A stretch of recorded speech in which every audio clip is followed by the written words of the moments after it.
Okay. Yeah, I think this is time. Let's get started. Welcome to our seminar. My name is Jing Lu. I'm the co-chair of Dahshu Virtual Journal Club. So here today we are honored to have Dr. Xie here. Before we get into the presentation, we are going to give you a quick overview of Dahshu, Dahshu organization. Please mute yourself after joining the meeting. Yeah. So Dahshu is a 501c3 nonprofit organization. So we have like tax exemption status by federal and California state. We have many strategic partners, including FASA, BAES, CABS, and so on. We are currently a young organization founded about like 2.5 years ago.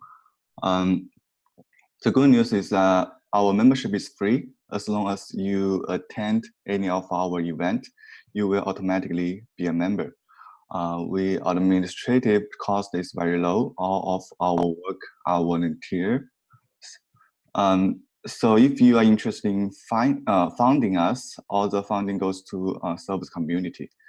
The goal of this organization is to provide a virtual community for people interested in data science, and we can help each other in the community. Currently, we organize international scientific conference, mostly journal club, technical seminars, also career development events, also educational like lectures such as legal services, legal series.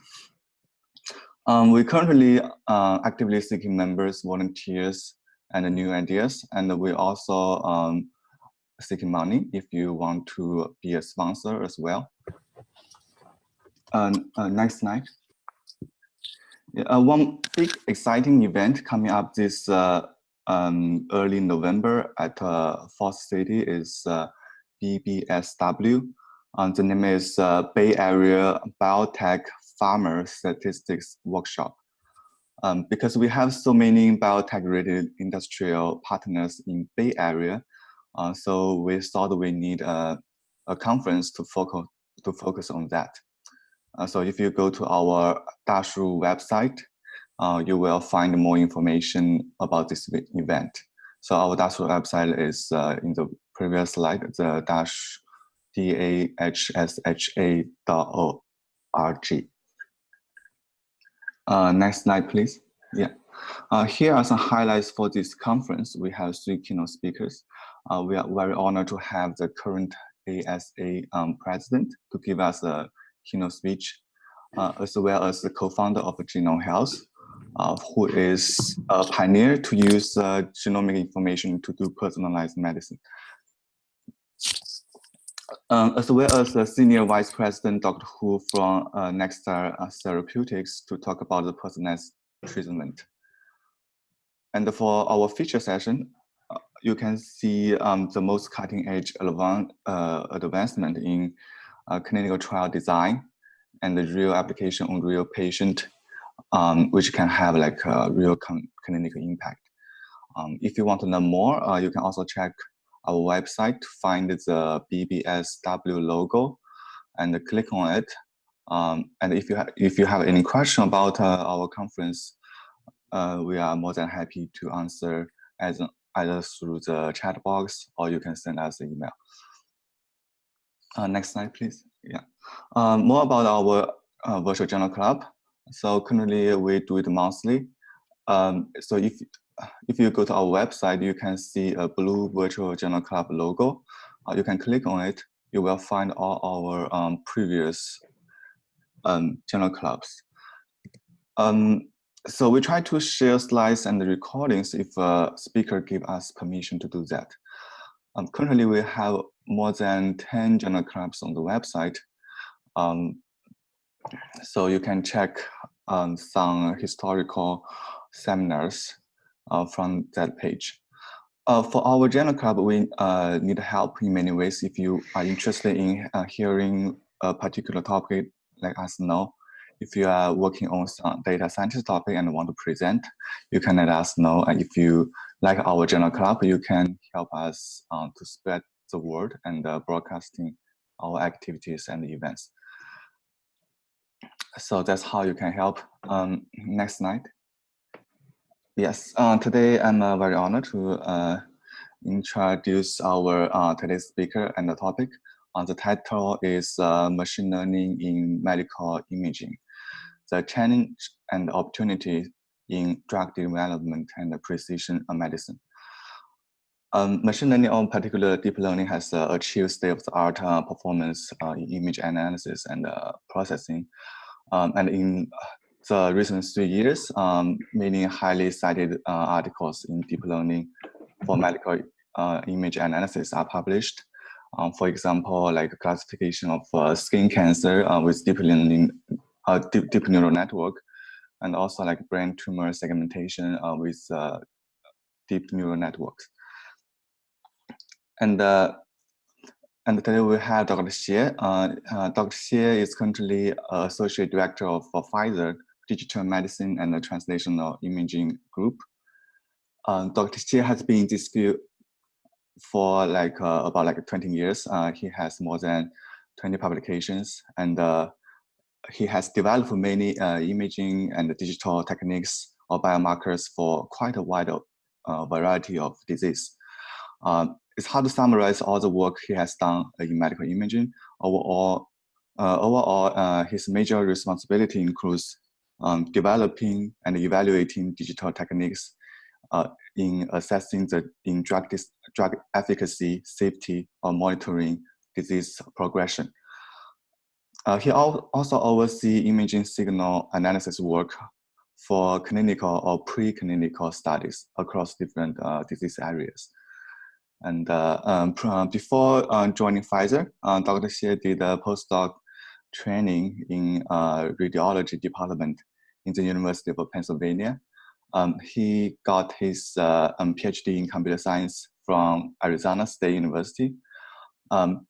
Before that, he got master's degree in computer science from Peking University. And before that, he got a bachelor degree in mathematics from Northwest University in China. And so, without further ado, let's welcome Dr. Xie and hear his wonderful talk. Thank you for the introduction. So, can everyone hear my voice okay? Okay. As Jin just mentioned, the machine learning, artificial intelligence is a hot topic now. And today I will not touch the technology part of the artificial intelligence. Instead, I will concentrate on the applications of machine learning and deep learning in medical imaging, especially in the field of drug development and precision medicine. In this talk, I will first give a brief introduction about how we use medical imaging in drug development. And then I'll discuss the applications of machine learning and deep learning in medical imaging. In the end, I'll share my personal opinions about the challenges and opportunities. So many people are complaining the price of the drug, it's expensive. And actually, many factors affect the price of drug. One big component is the cost of developing new drug. So some people may know that developing new drug, we need to first identify the drug target and then screen and optimize the chemical compound for the target. After that, we can test the drug on animals to evaluate the safety, efficacy, PK, and PD. If everything works well, we can move on to the clinical trials to test the drug on human being. Normally, you need to go through like phase 1, phase 2, and phase 3 trials. Sometimes also need to run phase 4 trials. If the drug have very good safety and efficacy profile after all these clinical trials, and it may get approval from regulatory, such as EMA, FDA, EMA, or NMPA in China, to sell the drug on the market. The whole process of the drug development normally takes more than 10 years. So based on study in 2010, it shows developing new drug, the cost, by average, the cost is 1.8 billion. And based on most recent study from Tufts, and developing new drug, the cost exceeded 2.5 billion. Although people have different opinion about this number, but they all agree that developing new drug is very expensive. To reduce the cost, many different technologies are used in drug discovery and development. The medical imaging is one of them. So when we talk about the medical imaging, many people have the impression about the anatomical images. They use most time used in hospital and read by the radiologist. Actually, the medical imaging not only provide anatomical information, and instead they also provide a lot of useful biological information, such as the physiology, organ function, biochemistry, and so on. Here are examples of information can be provided by the medical imaging. And many people may be already familiar with X-ray, CT, and ultrasound, widely used in the hospital. But maybe not many people know the image about like PET and SPECT. PET is a positron emission tomography, and SPECT is a single photon emission computed tomography. In these two images, we need to develop new radio tracer. Actually, the radio tracer is created by replacing the atoms of the chemical compound by the radioisotope. If we inject this radio tracers in the human or animal body, then we can use the PET image or SPECT image to monitor where the radio tracer goes and to show where the radio tracer goes. And in this way, we can display or show the target expression in the body, and also calculate the biodistribution and receptor occupancy, and find out the inflammation and metabolism and many other information in the human body. We can do all this in vivo. And with MRI, we not only can show the structures of soft tissue. This image by using different pulse sequence, we can also show the brain activity, perfusion, diffusion, and vasculature, and metabolic change, as well as the tissue stiffness and fat fraction, and many other informations. Medical imaging has been used in all the stages of drug discovery and development, from target expression. Hi. Is there any voice issue? I think you can continue, yeah. Okay.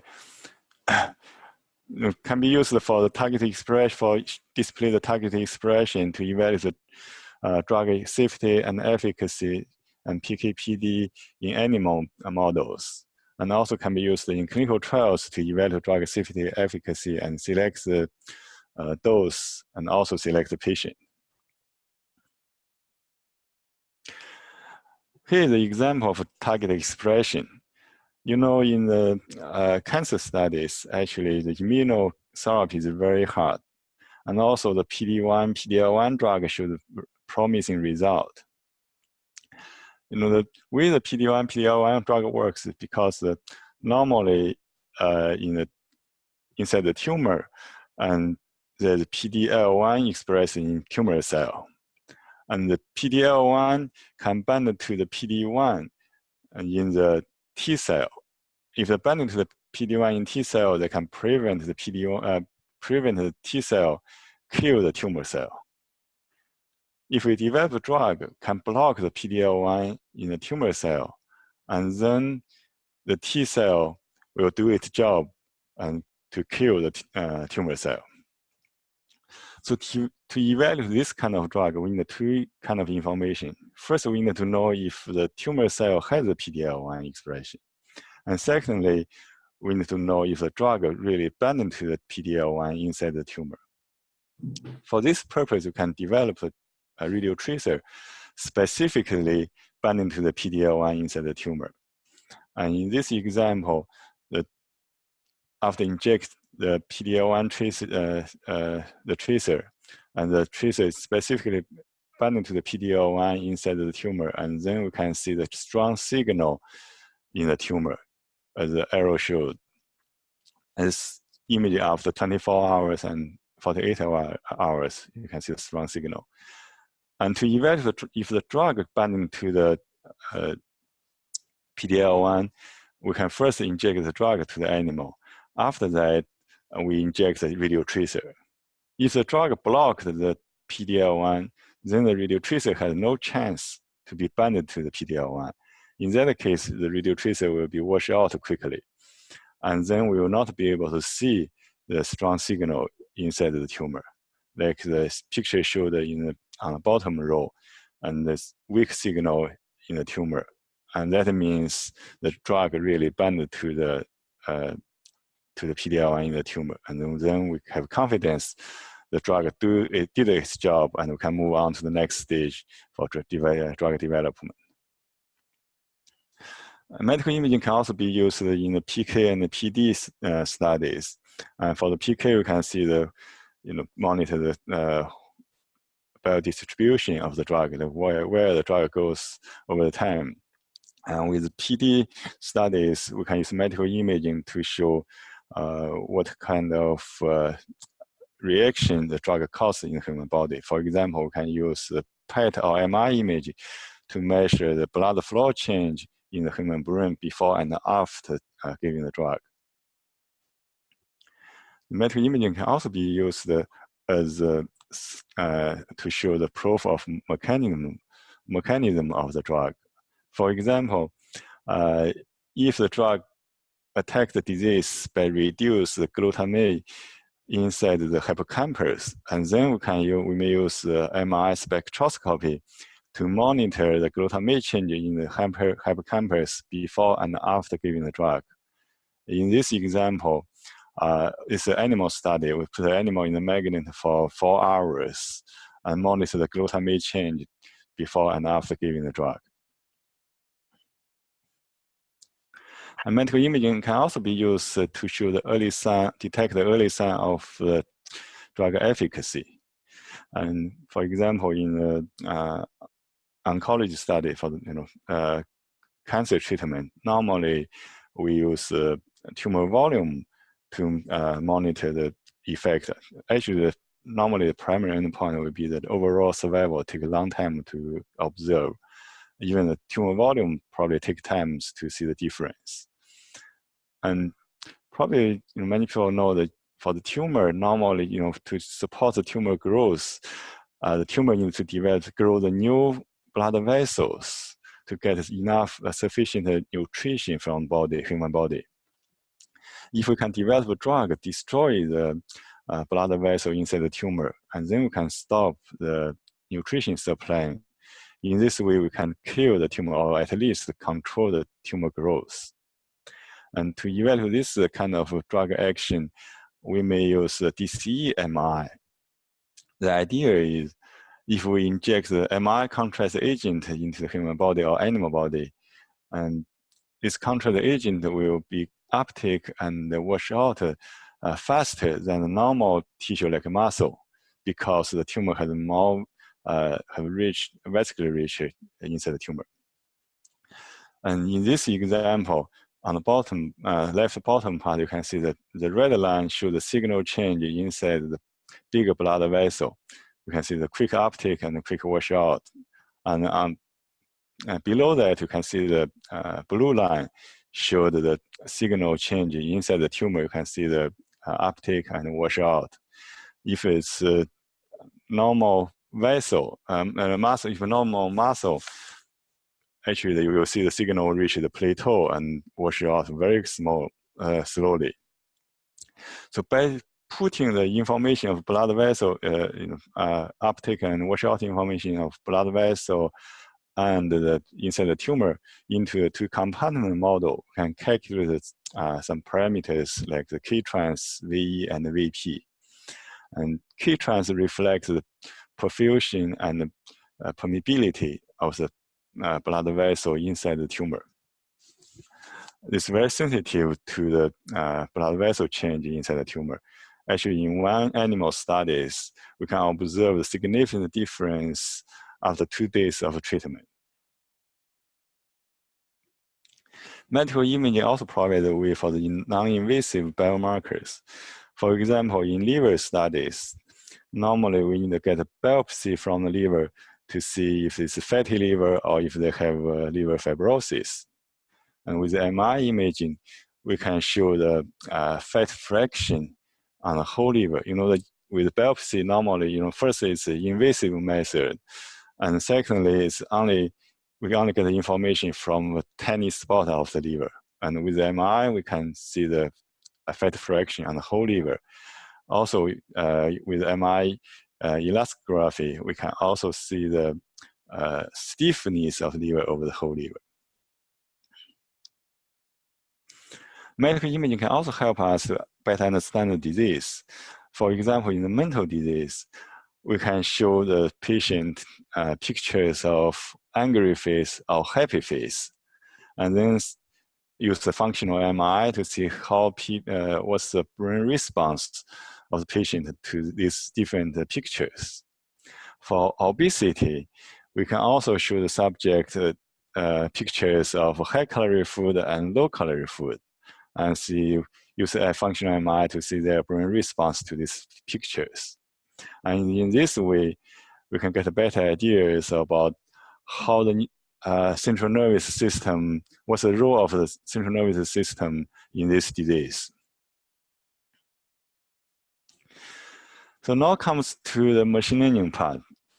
Probably many people know that machine learning can be divided into supervised learning and unsupervised learning. So supervised learning would include, I think, include the regression and classification. And unsupervised learning include the clustering method.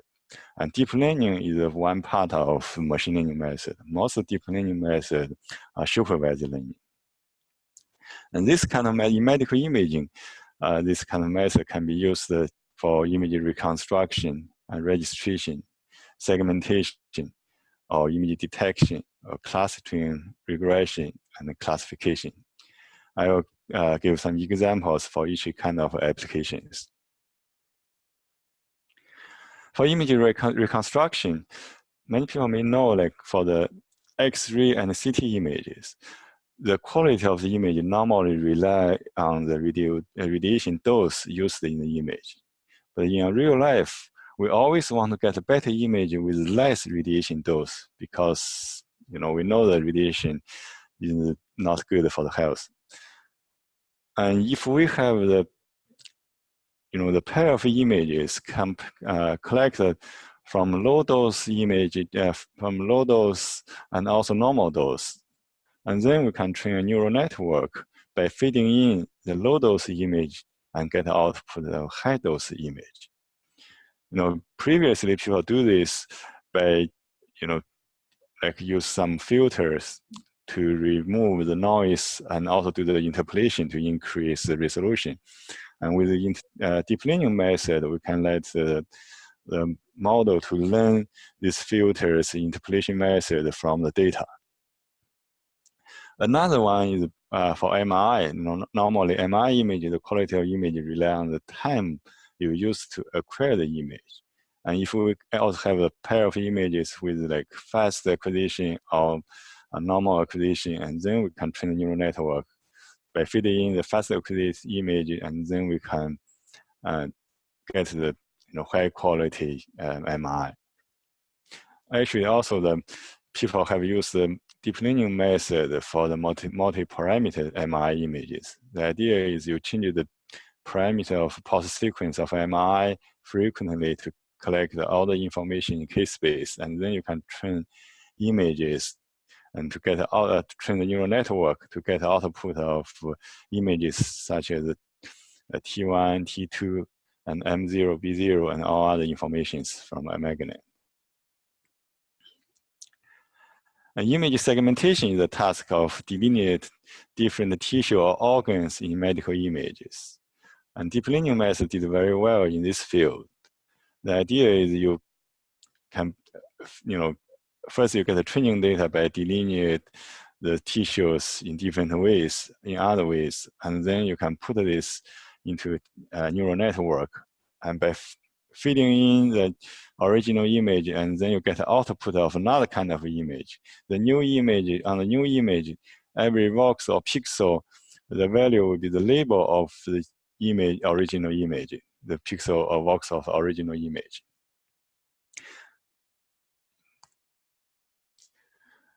Image registration is a method to spatially align two images to make them comparable. And here is an example. We have two images from two different subjects. You can see the looks very different. And with the image registration, we can make them look similar. And this is a movie I made a long time ago when I was a postdoc in UPenn. Now you can see after the registration, the two images look very similar. So this kind of method we use to compare images we collect from different subjects, or compare images from same subject collect a different time point. It can also be used to overlay the functional image to the anatomical image for us to better understand the functional difference. So normally, to solve the image registration problem, we first need to define the similarities between two images, such as correlation or mutual information, maybe the absolute difference, such as the sum of squared difference. Normally, after we define the similarity matrix, and then we need to choose the transformation function. It could be rigid body transformation or linear transformation or nonlinear transformation. And then we can use optimization method to find the optimal parameters of the transformation, such that the similarity between two images are maximized. So normally, if it's for the nonlinear transformation, and this method probably, sometimes is very slow because so many parameters need to be evaluated.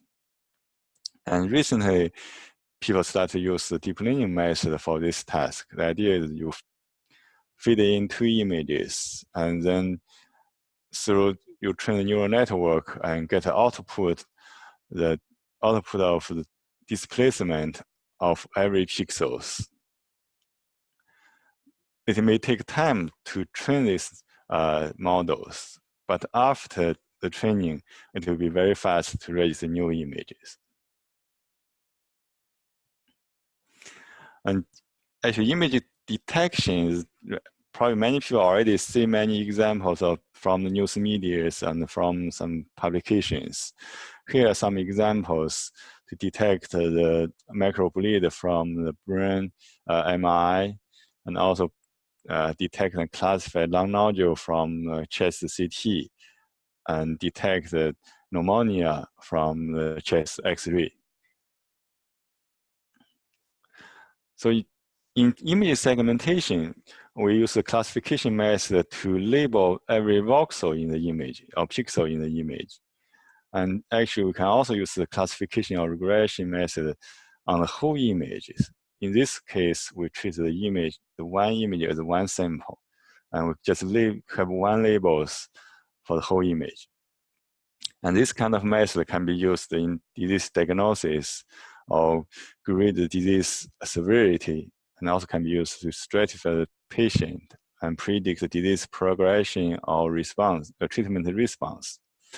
And also can be used to evaluate drug action or find a relationship between imaging and other phenotype, genotype, as well as histopathology. Jin just mentioned about these examples in his introduction. This work done by, I think it's from Stanford. They use the picture of the skin lesion to classify what kind of lesion this is. And this can be used to, as the first diagnosis of the disease. And in clinical trials, normally after we get the medical image, and then we need to to have radiologists to read the image and give the score based on the disease severity. And this score can be used as the endpoint in the clinical trial. And normally we need to have like 2 radiologists to read the image. And if they disagree, and we need to get a third one for adjudication. This is just because of, normally we have this, this reading system is subjective and always have inter-read or intra-read variation. To address this problem, some people can start to try use deep learning method to directly give the score by computer. In this example, it's for the OA study, osteoarthritis, using X-ray. There's a score system called the KL score. It's, the radiologist read the image based on severity of the disease. They can give a score from 0 to 4. And in this effort, in one effort, people develop a neural network to get the same to get the score for the osteoarthritis. Although the performance is still not perfect, but it's a very good try. So previously we talked a lot about the deep learning method. Actually, in medical field, because available limited available data, and many times we still need to use a translational method. And this is one example of unsupervised learning method. And people use atrophy pattern in the human brain to divide the AD patient, Alzheimer's disease patient, into 3 different subtypes. And they use a method called the network partition and to do this clustering. And after divided by into 3 subtypes, and then they find out that each subtype have different clinical representations, and very interesting. So if we have natural history studies, have longitudinal data with, at different time point, and then we may use medical imaging and machine learning method to predict the disease progression. In this example, people use random forest to predict the MCI to AD conversion based on their baseline amyloid images. And if drug treatment study, if we know the treatment outcome, we can also use the classification method or regression method to predict the treatment response. In this example, it's a cancer study, and people extract the features from the tumor. The features include intensity features, shape features, and texture features. And they use these features to predict the treatment outcome as well as the relationship with the gene expression. And the translation method always use a feature engineering method. We need to define the features beforehand. And most recently, people started to use deep learning method to derive the features directly from the picture, from the image. And machine learning method can also be used to evaluate drug action. And this is a collaboration with the Oxford University. And in this work, we use the functional MRI to evaluate the painkiller, the drug can help us stop the pain. And in this work, we give the subject different level of pain stimulus. As let people feel different levels of pain.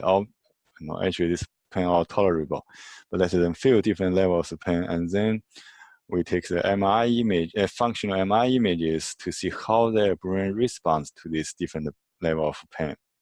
And also, when we get the images, we give them give them drug or placebos for this, when we get the image. And then after that, we can see if the machine learning method can differentiate the images collected with the drug from the image collected without the drug. If we cannot differentiate the 2 kinds of images, that means the brain response with and without drug is same. And in that case, we need to rethink about if the drug works. And if we do see the difference, and then we need to go to the next step to further evaluate if the new pattern, if the pattern of giving drug is similar to some pattern we already know, and to judge if this really indication of the drug efficacy. And not only the classification method, actually the regression method also play important roles in drug discovery and development, especially to help us understand the relationship between the imaging and the other phenotype or genotype. And in this example, someone is drawing something on the pictures. And in this example, the group in UCL, I cannot remember UCL or KCL, they use sparse partial least square regression to find out the relationship between the brain atrophy in an Alzheimer's disease study, to find the relationship between the atrophy, brain atrophy, and other parameters like the gender, age, and education, as well as cognitive function. That's actually on the bottom, left bottom, the MMSE and CDR are measurement of cognition function. So in their study, they found out that the atrophy showed in the first image, the first three images, and atrophy showed here are more related to age. And then the atrophy showed in the red region, it's more related to gender, the male and the female. And atrophy showed on the second image and contributed by different factors. And most of them contributed by the cognition. And this kind of method can also be used to evaluate the relationship with the genotype. And previously, most of the GWAS study that try to find the relationship between the gene and the clinical symptom. But we know that the clinical symptom evaluation or the disease diagnosis sometimes is subjective, and also maybe the symptom may be influenced by environment and many other issues. And imaging is perfect to bridge this to bridge the genotype and the clinical symptom. And the idea is we can first to explore what's the image difference between the patient and the normal people. And then we can find out what kind of gene contribute to the image difference. Based on how many candidates in the genotype and the imaging phenotype, and the different methods need to be used for these explorations. And there's a very good summary from the authors in New Mexico University. And you may refer to the papers for the method part. Probably many people already know the advantage of the deep learning method. I will not spend too much time on this. We know this deep learning method can learn feature from data, can be used once software may be used for different tasks by using different training data. And moreover, deep learning method, you can increase the performance by keep increasing the training data. And normally the traditional method, the performance will reach the plateau after a certain number of training data. But in medical field, there's still lots of challenges. And the biggest one is still the data. In computer vision field, we always have a very large data set to train the model. For example, the ImageNet, we have like more than 14 million annotated data available. But in medical imaging, the collected image is very expensive. For example, for MRI imaging, probably costs several $100 to get one image. And for PET image, it's even more expensive. Sometimes it could be many thousand dollars to get one image. And moreover, to label the image is not easy. We have to get an expert to label it. You cannot do the cross work to let normal people to label the medical images. And also because of privacy issue, many data cannot be shared. So in this case, it's very hard to get sufficient data for the deep learning method. And another big issue is the dimension of the data. In computer vision field, normally we deal with the 2D images. Although they have 3-channel RGB channels, but normally we treat it as 2D images. And even for the video, it's 3D images. But for medical image, normally we have 3D images. And if we have multi-modality image or multi-parameter image, we have 4D images. If we add the temporal dimension, and then we have 5D images. With a larger dimension, and normally if you train the neural network, you need more memory, and moreover, you need more data to train the neural network. And this add up with the insufficient data is a big problem.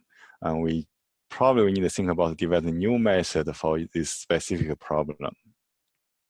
Other issues is common from the computer vision field, and like the black box, and also the determine the hyperparameters.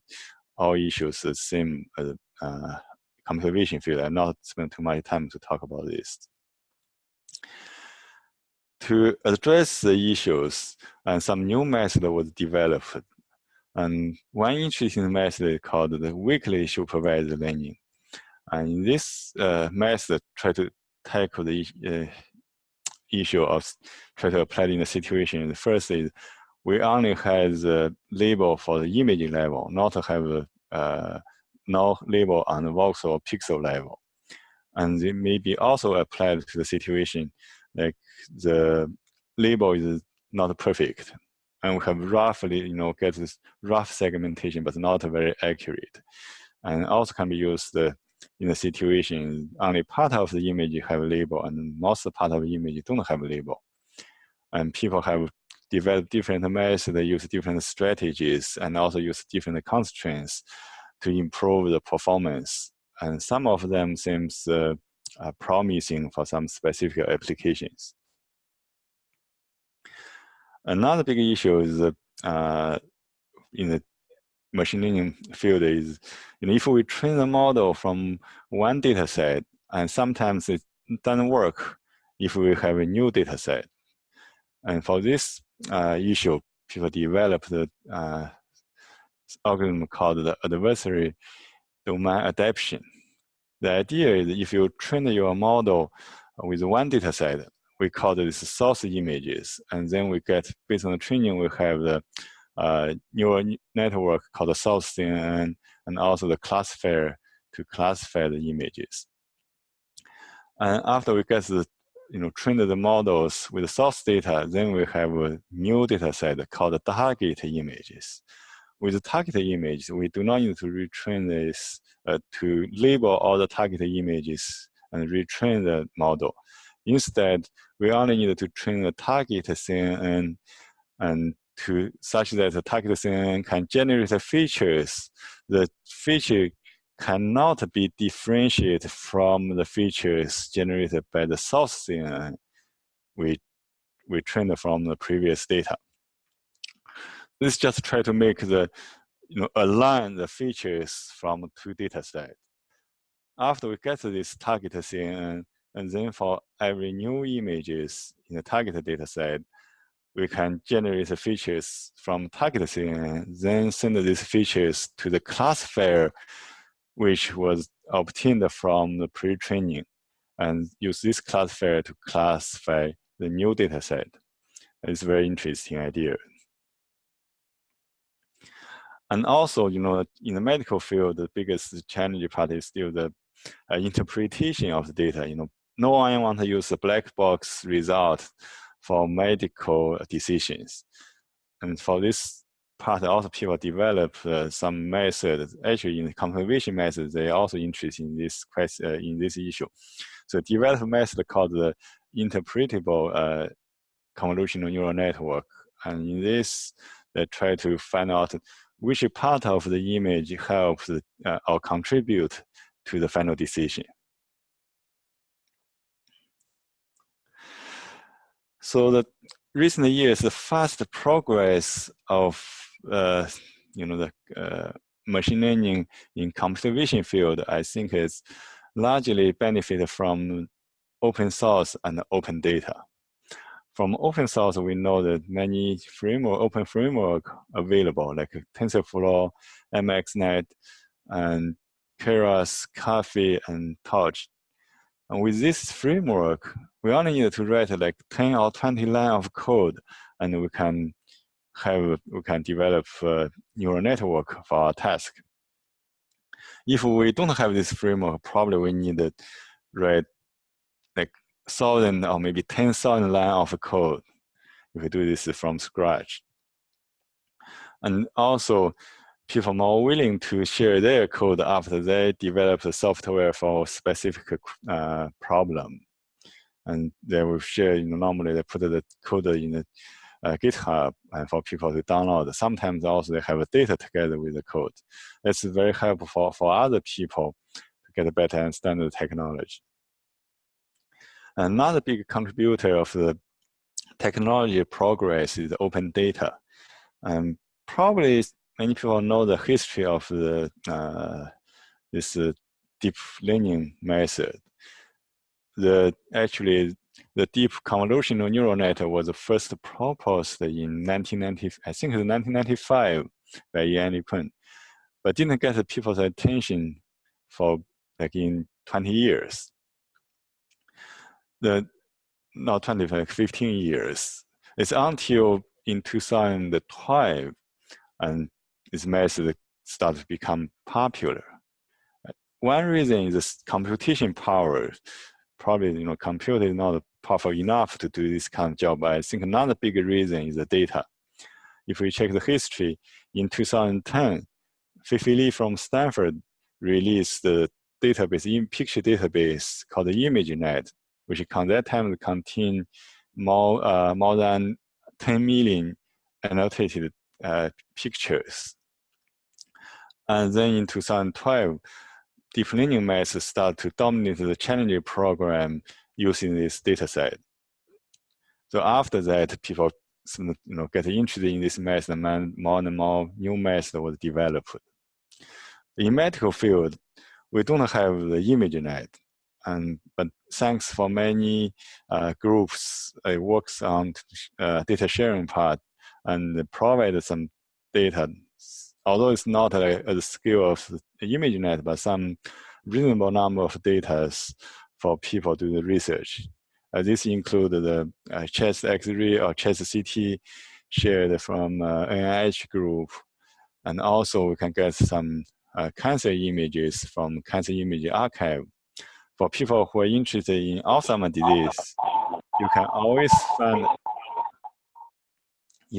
find different data, include the imaging data, clinical diagnosis data, and maybe some lab test data from GAAIN.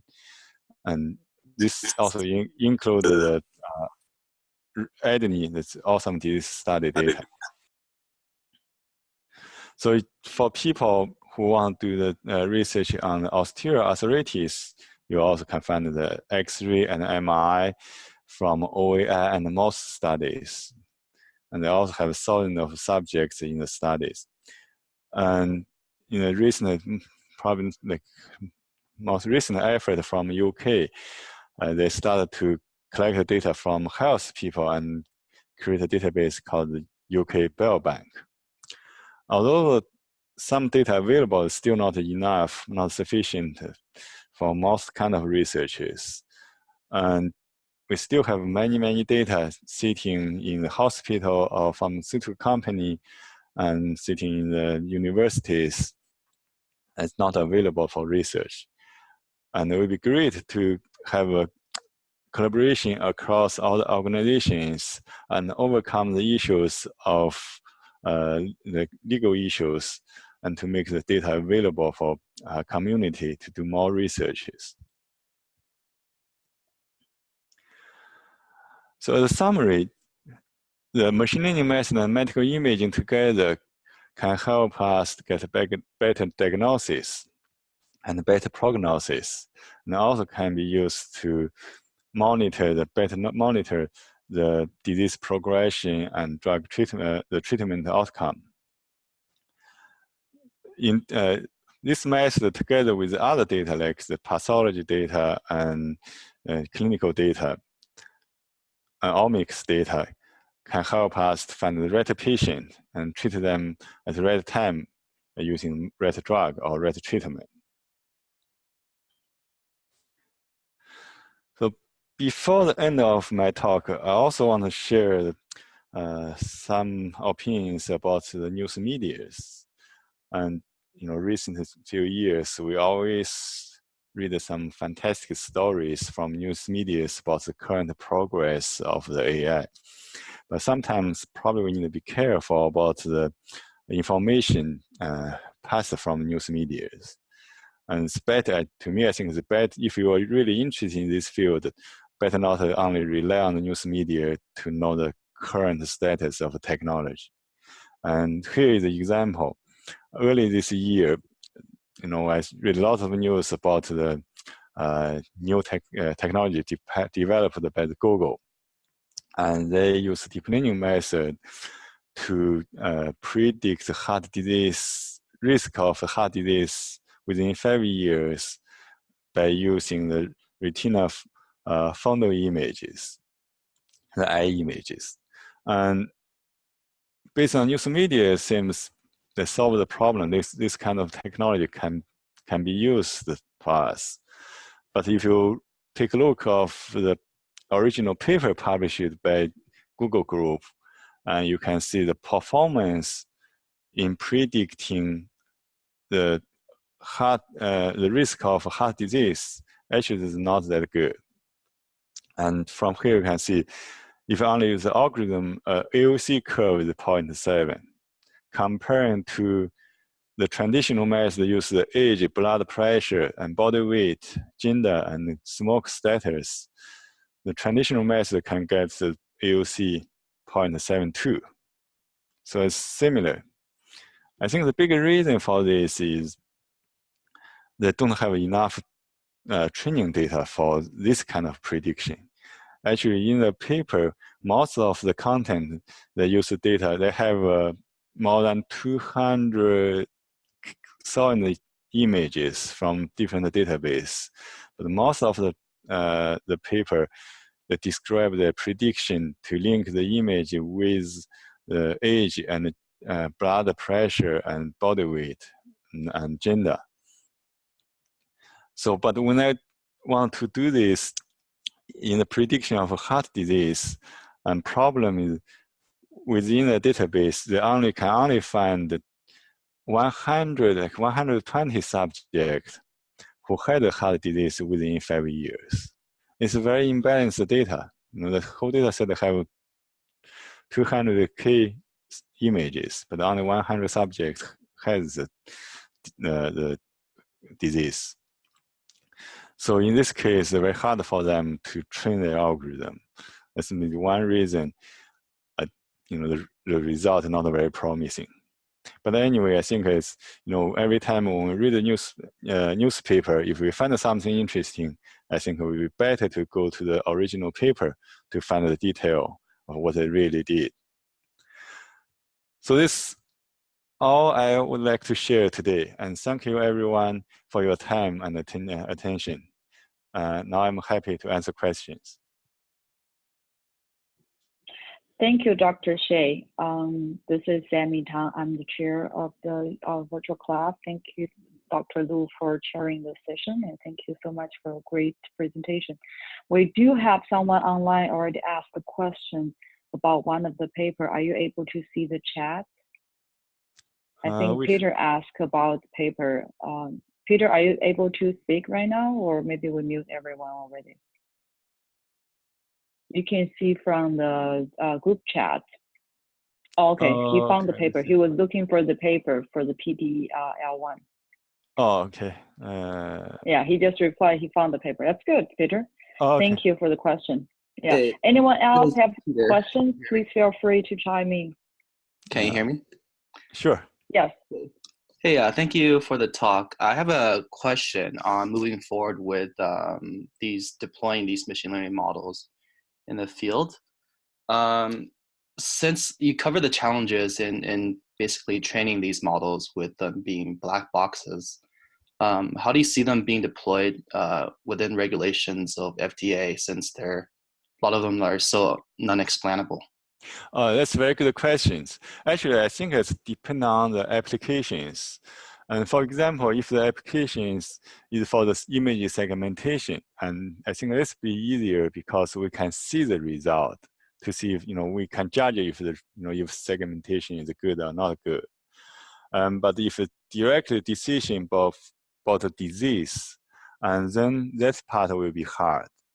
And for example, if you just have the images and then you tell the patient, oh, you have this kind of image, you have this kind of disease, and for that part it will be hard. And so it's better if we can show on the I give the example, if you can show which part of the image helped on this kind of decision, and then the doctor can make a judgment if this is reasonable, and that will be easier.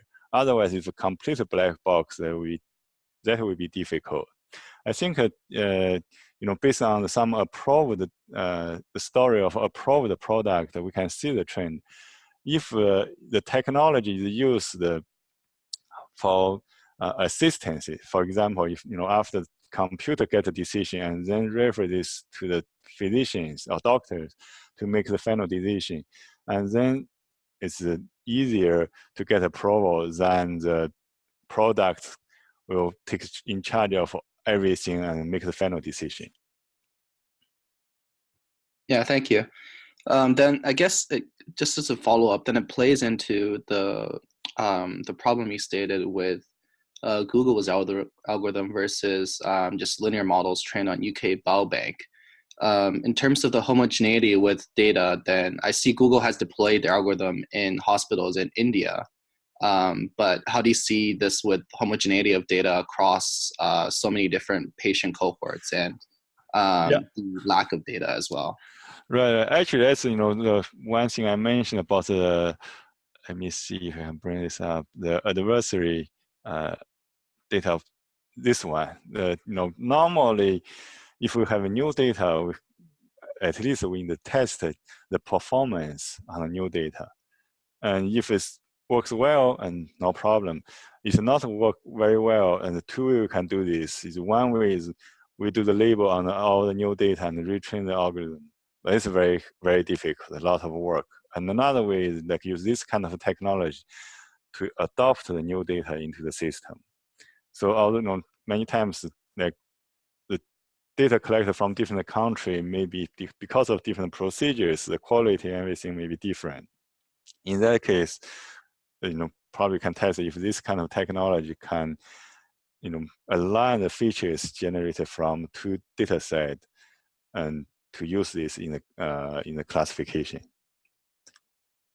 And probably you can check out these technologies that they call the adversary domain adaptation. It's very interesting. In this case, for the new data, we do not need to label the data. We only need to feed the data in to see what kind of feature it generated from the new data. And then if the feature is different from the feature generated from source data, and then you retrain the neural network and to make sure that feature you generated from new data is similar to the older data. I have a question on this. So you have target CNN at the end of it, and you have at the beginning is the source CNN. Mm-hmm. Does the target CNN gains insight than the source, or is it like just to extract the similar things from the target and create another CNN? Yeah. So basically, yeah. Go ahead. Yeah, I was just wondering, through this process, do we learn more about the total data, or do we just extracting the similarities? Yeah, that's a very good question. You know, I think it's, you know, this is just the, you know, one, I think the pilot work of this field that try to do this and also, you know, to verify, because, you know, it's very hard to explain. It's really learn the important features of the on the targeted images. But one thing, good thing, you know, this is just, you know, the example of use the GAN, the generative adversary network, for this to tackle these issues. And the good thing, first, we know the source CNN, then learn the features can help differentiate or classify the images. And then in that case, we hope that, you know, targeted CNN, if I get similar features, these features should be the key features help the final decision. That's the idea. And of course, you know, it's not guaranteed this works for all the data, and then have to be tested on, you know, every new data set that come in, and we need to test this to see if it works. Okay. Hi, I have a question about this. So what's the difference between the adversary domain adaptation and transfer learning?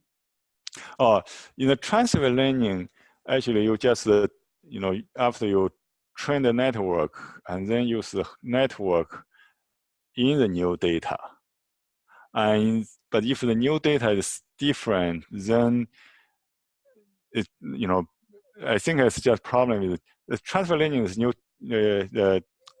You did not change the feature generation.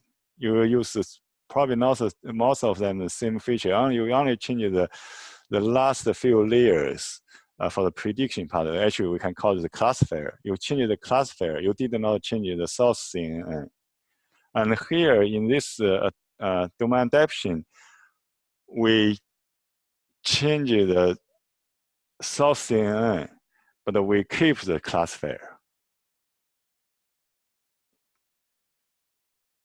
And the transfer learning is probably not work for the data if the data have different qualities, and because you know, the features you generate will be different.